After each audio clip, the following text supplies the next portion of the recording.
Hello friends, আজকে তোমাদেরকে দেখাবো কি করে এই ছোট্ট লঙ্কার চারাটা একদম অল্প মাটিতে ও কোনো মেডিসিন ছাড়া কি করে বসালাম। তার জন্য একটা চালের বস্তা লাগবে অ্যান্ড চালের বস্তাকে হাফ করে কেটে নিতে হবে।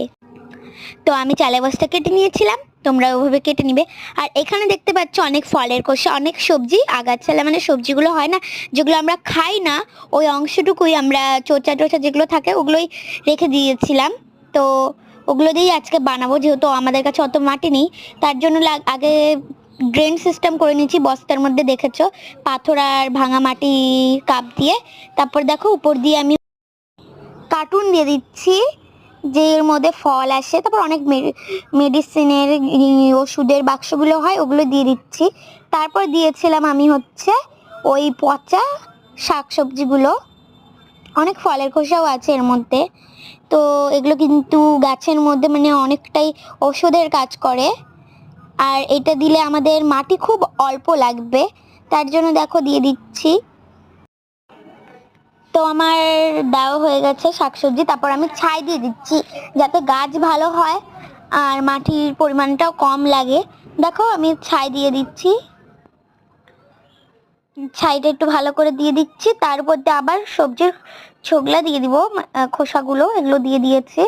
এবার আমি সাধারণত মাটি দিব, মানে নর্মাল যে মাটিটা হয় আমাদের, এটা কিন্তু ইঁদুরের তোলা মাটি, তোমরা অন্য মাটি দিতে পারো। আমি ইঁদুরের তোলা মাটি দিয়েছি, ইঁদুরের তোলা মাটি দিচ্ছি। দেখো এখন আমি 4 বাটির মতো দিয়েছি ইঁদুরের তোলা মাটি।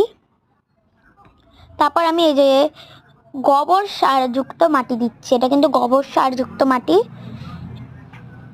এটা একদম গোবর সার যুক্ত মাটি। এই দেখো আমি এখান থেকে কেটব্যাগ থেকে বার করে করে তারপর দিচ্ছি। এইটা কিন্তু একদম গোবরের সার, মানে এটা কিন্তু আমরা বাড়িতেই খুব সহজভাবে বানাতে পারি। তারপর দেখো একটু খুদে নিচে, দেখেছো আমার মাটি কিন্তু একদম কম, খালি ছাই বেড়াচ্ছে নিচ থেকে। যাই হোক, তারপর আমি এখন লঙ্কার চারা বসাবো এর মধ্যে। দেখো আমি লঙ্কার চারাগুলো এখন বসিয়ে দেব। আর তোমরা কারা এরকম ভিডিও দেখতে চাও, এই ফল গাছ ফুল গাছের বসানো বা আরও অনেক ভিডিও গাছ সম্বন্ধে, তারা বলবে। তারপর দেখো আমি উপর দিয়ে গোবর দিয়ে দিচ্ছি, তারপর জল দিয়ে দিলাম।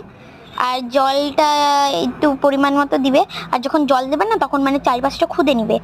এরপরে এখন তো আমি একটু আগেই মাটিটা দিলাম, তাই এখন আর খুঁজছি না।